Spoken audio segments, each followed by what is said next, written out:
Hello and welcome to CJC Adventures. Carl here, and today I'm in Dudley in the Black Country, and I'm here at an open air museum which of course attracts millions of visitors each year from all around the West Midlands area, and it also attracts them worldwide now.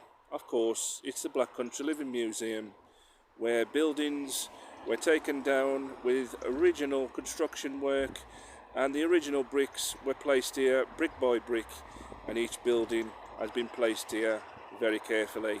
There's a few reconstructions here as well which look brilliant, and we head from the 1840s to the 1940s and now the 1960s, which of course was known as the swinging 60s, with a town centre like no other.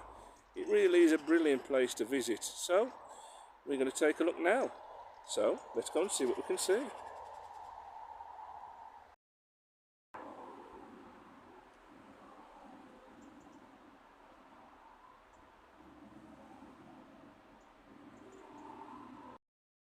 Now, as you enter the museum, you've got Bradburn and Wedge Limited. Now, this building was actually used in a advertisement in Great Britain.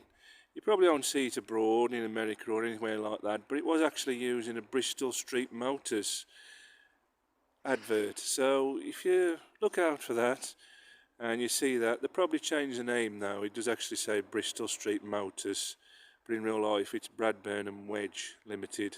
And this was actually in Wolverhampton originally when it was put here. So, you know, a popular garage at the time, taken just up the road a few miles away in Wolverhampton. So yeah, plenty of memories for a lot of people, this place, especially if you worked here.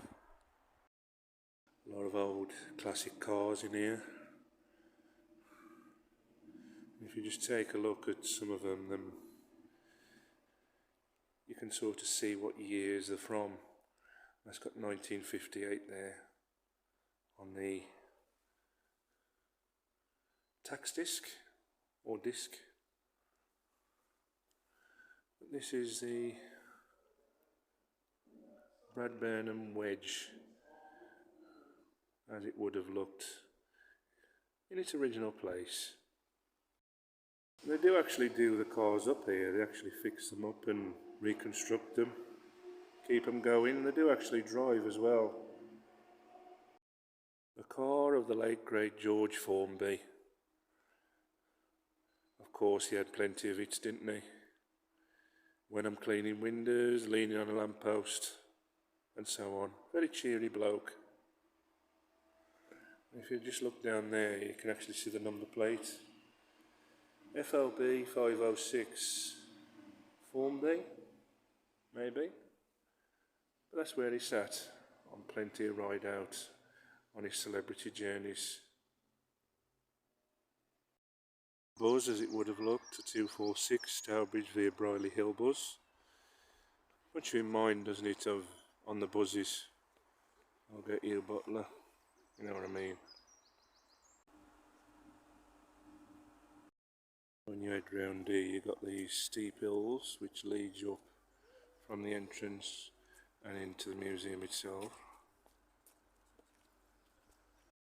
Now, when this actually opened, it actually was working, but I've not known it work for a long time,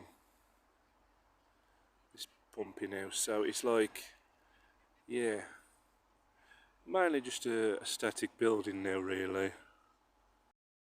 But it definitely is worth seeing inside. I mean, it is a lovely building. You can just see the pump in there. You could see all the steam at one time. Definitely worth seeing. All the information there about how it worked and how the steam engine went. So yeah, I could imagine even at the time it would probably be very expensive to work with, but now the grounds itself, the Black Country Museum itself, the grounds were actually a real working mine. So it was pretty easy just to build a museum on here. Now the original name for the museum was just the Black Country Museum, and over time they added a bit to it. They added the name Living, so it's now a living museum, as in the Black Country Living Museum. Not only industry, but actually making it look where people actually lived. You can imagine working in a place like this, you'd need a bath every day, wouldn't you?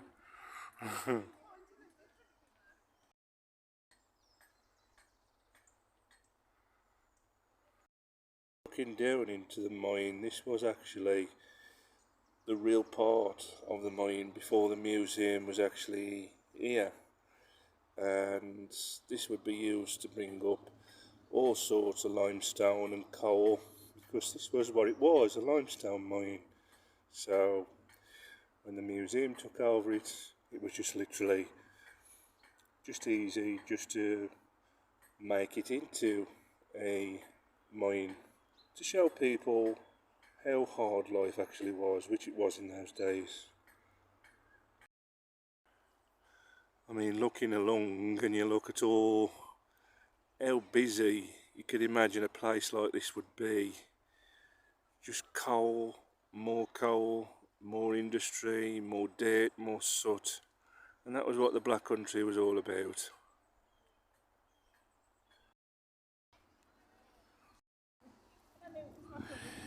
Now there's an actual ghost story that goes there. Someone actually went into there and went in the back bedroom asking one of the members of staff, is it okay to go in? And she said yes, and she went in and there was someone sitting on the bed, so she didn't disturb them. But when they went back, that person had gone. So was it a ghost? Who knows? Now that building was actually put there because of its original subsidence look. The actual subsidence of where it was caused it to look more crooked and to the one side, and when they rebuilt it on here, they made it look the same as its original position where it originally was. So very clever to make it look still crooked the way it was originally in its original place.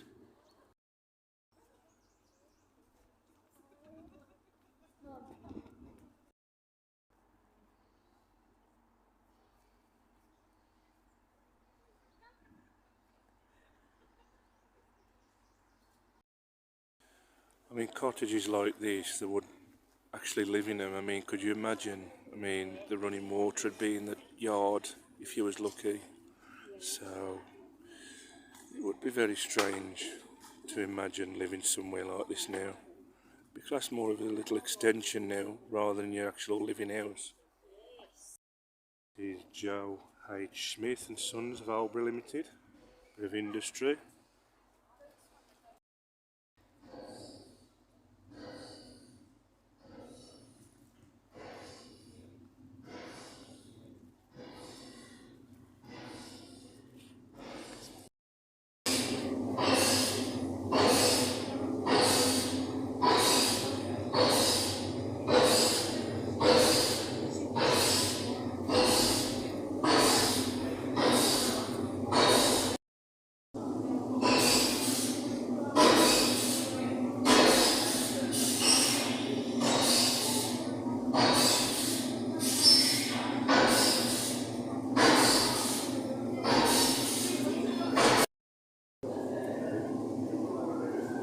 Clocking in machine.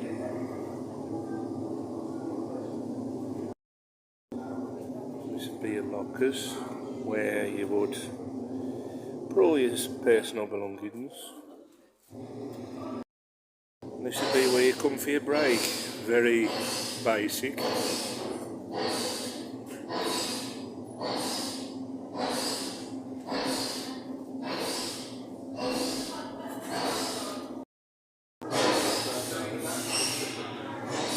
Imagine the industry, what they'll come out of here, and every day your ears will be ringing with the sound and the noise. To literally deafening just standing in here now. It really is loud, the banging and making sledgehammer ends. Proper industry, proper foundry work.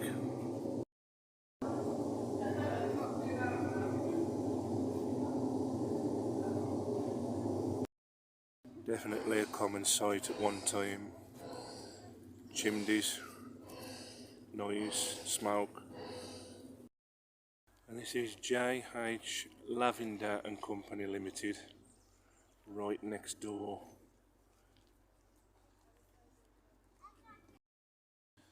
And actually vacancies as well. Imagine if you look, I mean them and the people, what would keep the Black Country's industry going? Real people, real workers.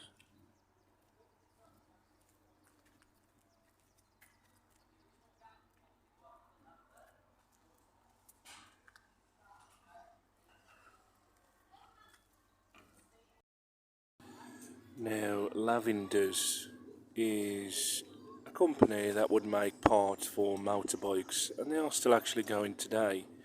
So, surprising really that the company is still going, it is still going strong. Hard to believe, isn't it really, but yeah, reconstructed here on the museum's grounds.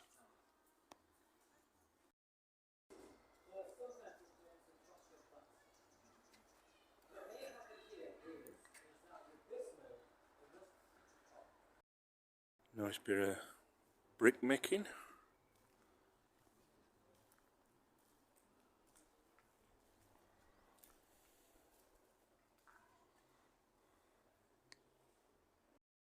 If you ever notice the heavy industry, especially in the Black Country, would always use these little windows, and they become filthy over time because of all the smoke and smog and all sorts. But these was the actual windows that you would actually see a lot of. As you can see, this would be a lot of what you would normally use to keep all your factory running, and you'd see that going round all day long, banging and turning. Something you'd get used to in time. This would be inside. This would be where you get your break after making your bricks all day. Got lamp demonstrations today. Going to be the drying shed. Now the two houses that you see there, one of the two original people that lived there were two brothers, and one was a West Bromwich Albion fan, one was a Liverpool fan, and they actually bought them here when they put these on the museum. And when they came here, they couldn't believe it. It was just literally like going back in time. You know, these are the sort of houses that were slotted together, and they was just local houses. There were not many left of them in the world really. They just slot together, and they was cheaper than making them with bricks. There's plenty of things growing, cabbages and beans and all sorts. Washing on the line, or washing as they say around here.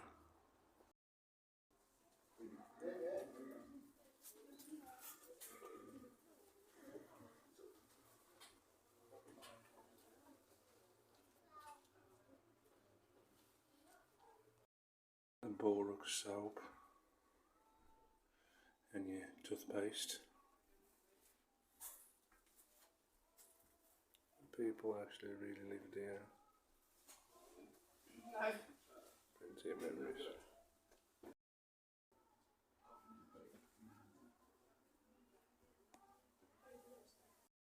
I can imagine. There you have it.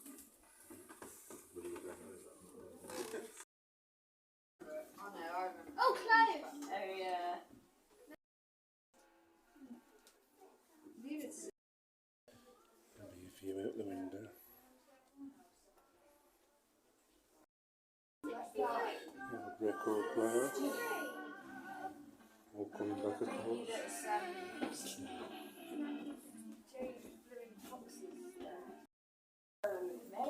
Well, go now. So what year of history did you say?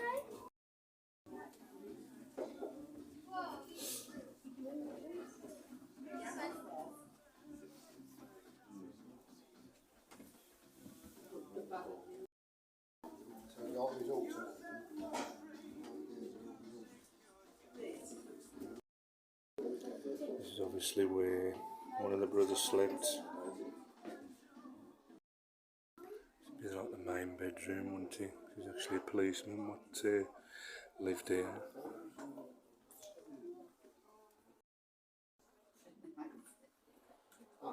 This is like the Bobstone wedding picture. It is, isn't it? Yeah. Oh, what's nice for you go? Upstairs.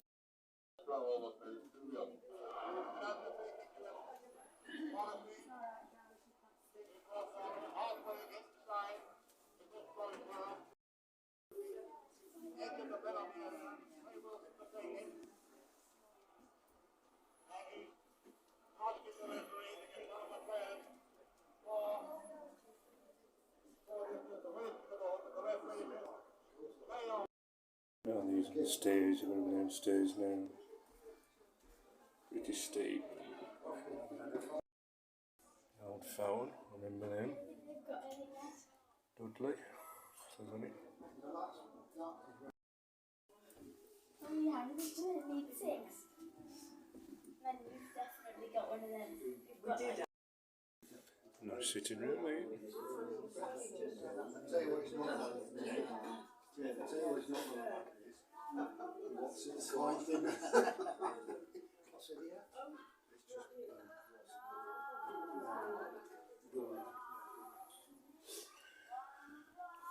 How do fireplaces, I do remember them. Similar today, are they?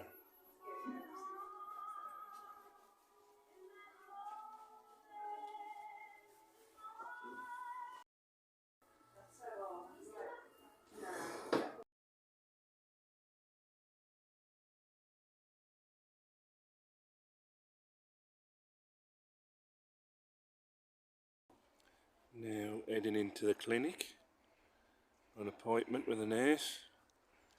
Lovely building, ready over today.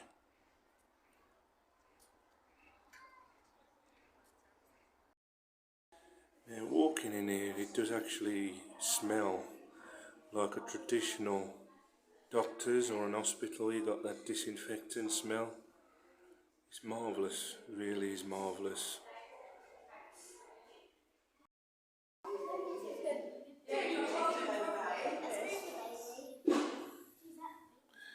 This is where you'd be examined by the doctor. Old-fashioned taps. This is where you'd lie and be examined. And then once there, the doctor would tell you what you've got to do next. Prescribe this or prescribe that. I'd advise you for this or that. But yeah, again, it's just marvellous. And this would actually be the place where you'd wait for the doctor. Beautiful building.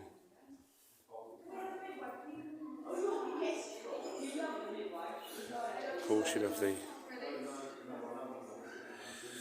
midwives here doing the day's surgery and helping the doctors out.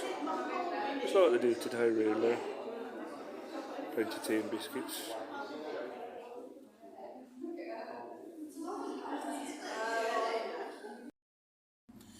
Now it's a big welcome to the 1960s. This is the 1960s town centre. And you've got Stanton's record shop, that was in Dudley. West Bromwich Building Society, that is still actually going, it's still going strong. And there's quite a few of those about. Marsh and Baxter, E. Millett, L. Thomas. And you've got a paper shop there. And it's actually marvellous how there's a police car just outside the building society. I hope nobody's been robbing it. We'll go and have a look at the latest releases in Stanton's record shop. It's marvellous how records have made a comeback, and they're worth so much money now, even the newer ones. It's marvellous.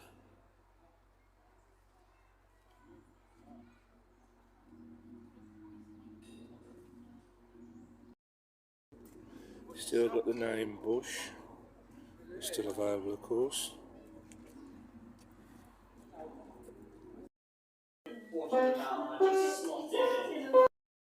Ukulele. It's actually for sale, £24.95.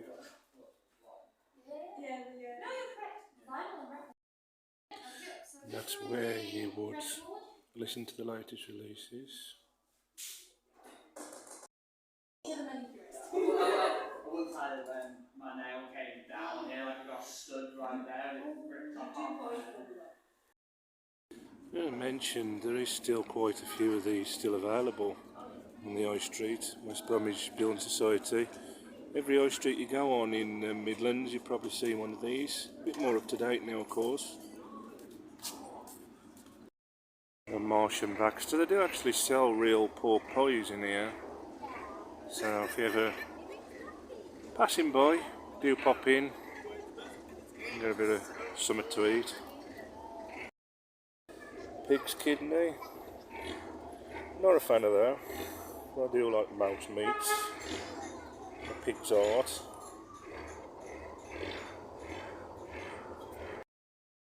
Bit of window shopping at E Minute.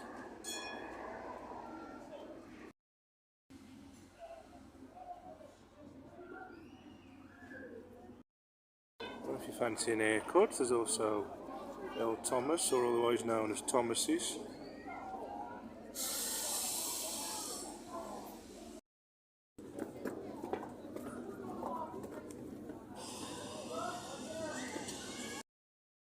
Long hours, that's for sure, but then... It's weird made for your haircut. A lot of mining was out. The only place you can do mining is back at Corrie, and you would get paid well for mining at this point. It was dangerous. Apprenticeships for barbers were fairly common, for ladies hairdressers as well. But obviously, at some point, every young boy, up until around 60, had to do national service. So you might wait until after you finish your apprenticeship to do.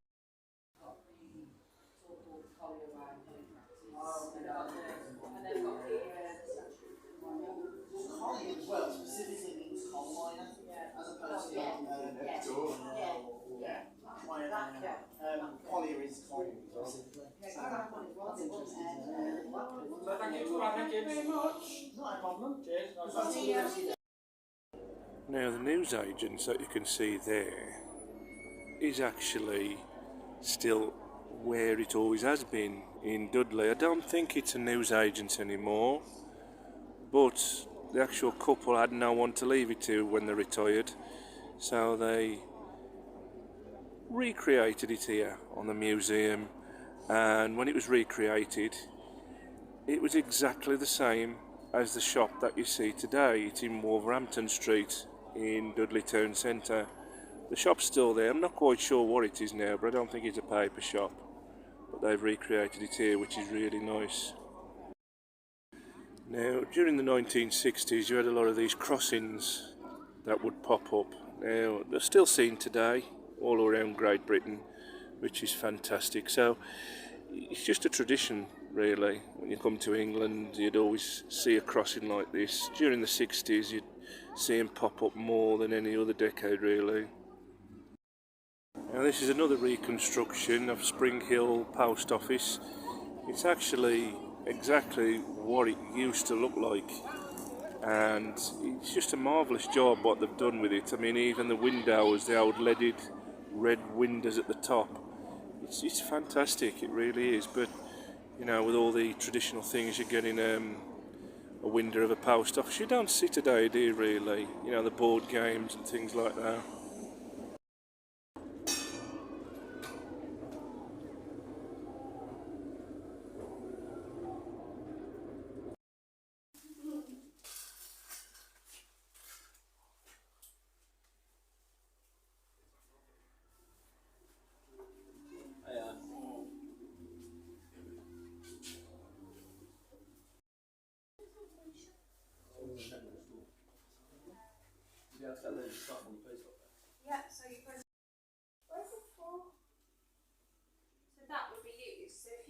Sign one of your letters.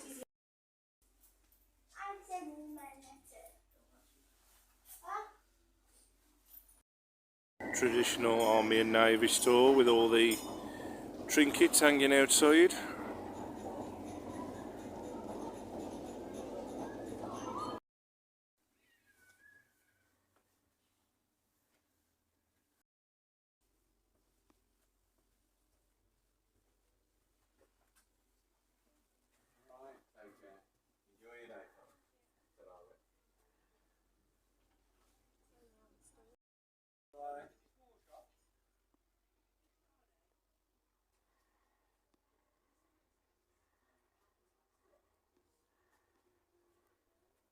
Alright, not too bad yourself? Yeah, not too bad. Good, hello. Military uniforms? Got that smell of an old proper Army and Navy store, this is. A lot of original World War stuff in here. Clothing post-war to yet now being retro and now being They're not like shoes Now heading into the co-op, of course. This was in Hales Owen, just up the road. And of course the co-op's still going. Smaller stores now. They've gone back to the original smaller store. They did start branching out into supermarkets, but they are a bit smaller now. They've gone back to the way there was here. So we're just going to go and have a look. And this is what you'd hear. You'd probably hear like the till keep banging. Till register. You've got all your traditional stuff here. Jellies.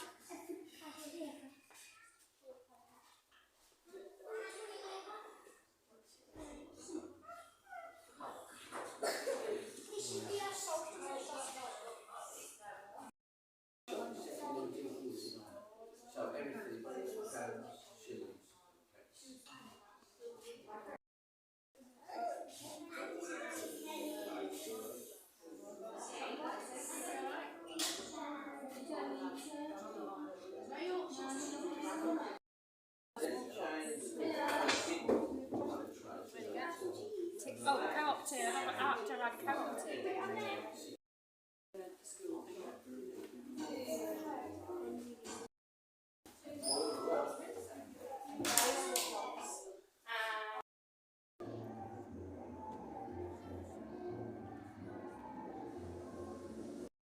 And of course you've got the traditional 1960s fairground. This is a bit of what a fairground actually looked like during the 1960s.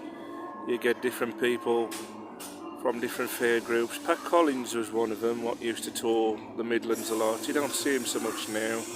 And they'll come onto your local park to do a good fair, you know, be a good weekend, and all of a sudden they pack up and they just leave. But good fun while I was there. You would get the penny arcade as well. I mean, this is like an early penny arcade, and it's still popular today. You go to fairs or seaside towns and you would get a lot of popularity with penny arcades. It's like more 10 pence and a bit higher than that nowadays, but that would be of the day. And you get rides like this. This would be classed as one of the best rides of the 60s. As you can see, I mean, it's good fun, really is. And you can see all of the older cars, like the caravan, sort of like a gypsy caravan. And you've got the Workers' Institute, very traditional sort of place where the workers would go for meetings and so on.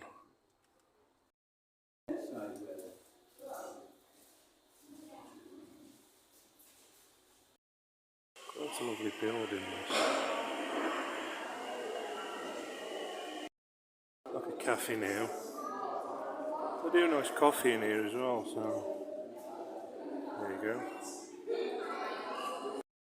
And of course you've got the Elephant and Castle. Quite a newer pub. So I was looking at that policeman there. Way up here after me. But this is actually in Wolverhampton, this one.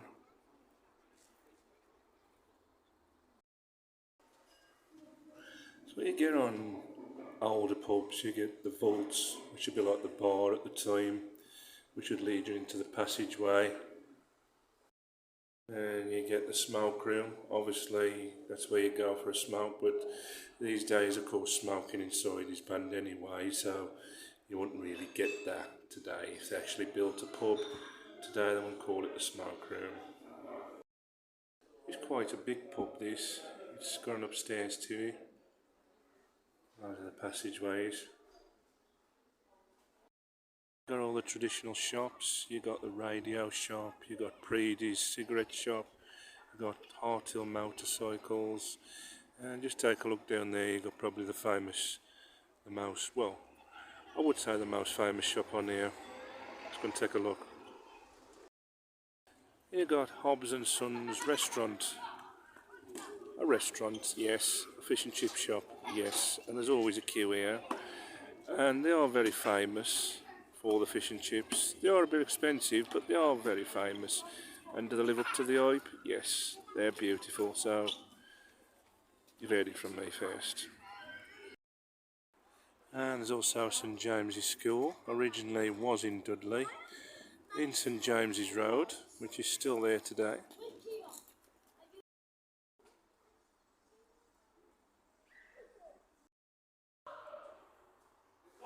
There's actually a lesson going on at the moment. And you've got the original town. This is one of the original things that they actually built on here, the bridge and the town square itself. It was known as a village really.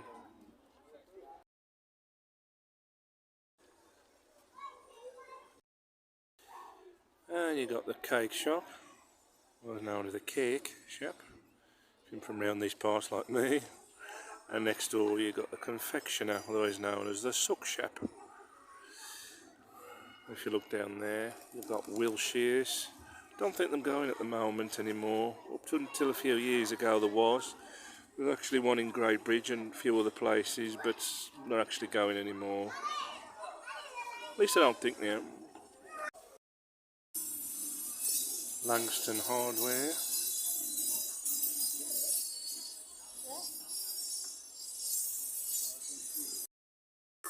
Now the chapel was actually one of the first buildings to be placed here.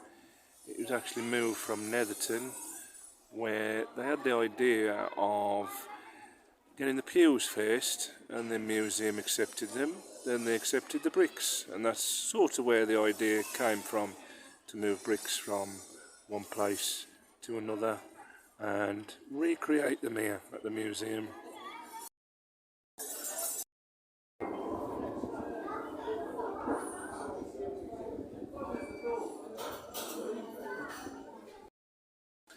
You notice the sawdust on the floor.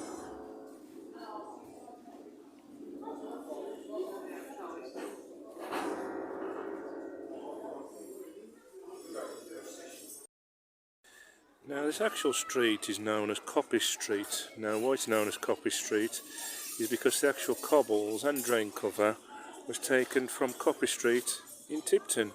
Now that street's still there in Tipton, but it's more tarmac now, and it's a lot different. But these are the actual cobbles that they took from Coppice Street in Tipton, and it's nice to know that they are still being used. Now these are the back-to-back houses. Now the back-to-back houses means that one family would live on the front, one family would live on the back. And these are the original houses. It was actually by the cut or the canal.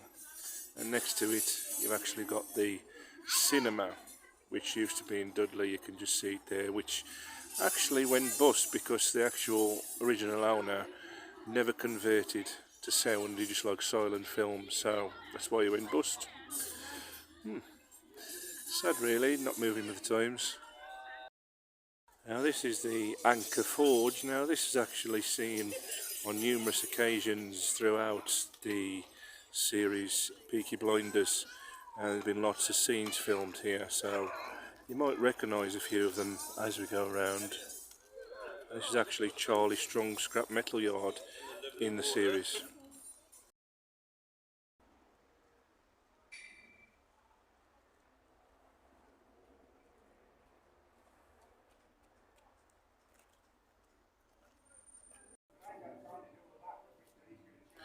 They're just making chains there at the moment.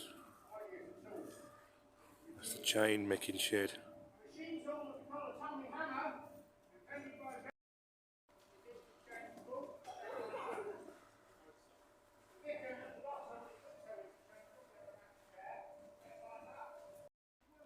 Now the boats that you can see there are for the filming of Peaky Blinders and the film of Peaky Blinders.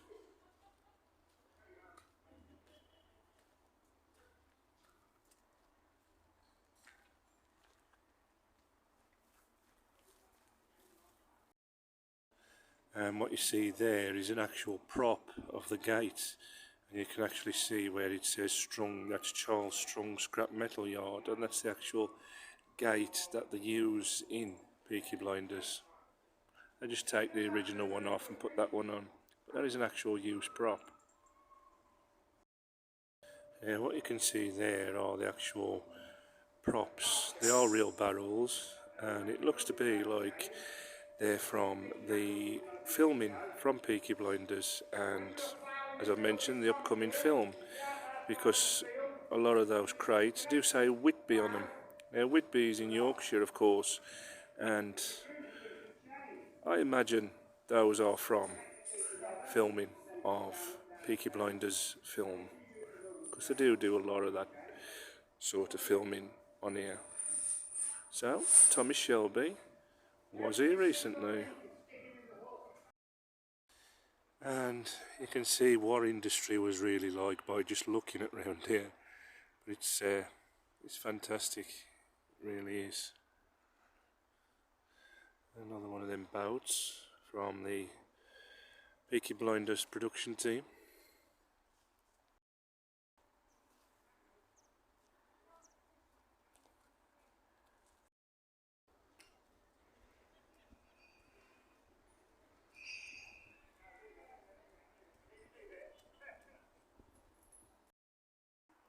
And that's it for today on CJC Adventures. Thanks for watching. It's been a nice trip all around the Black Country Living Museum, and saw some things we've seen before in a different light. I've also seen some brand new things as well. They're always adding to the museum, which is really nice. So if you're in the Black Country, do pop in, you'll love it. If you enjoyed this video, please give it a thumbs up. And please subscribe, click on the subscribe icon and the bell to be notified when each video is uploaded, and please share the video. Thank you for watching, I really do appreciate it, and until next time, look after yourselves and each other, and goodbye for now.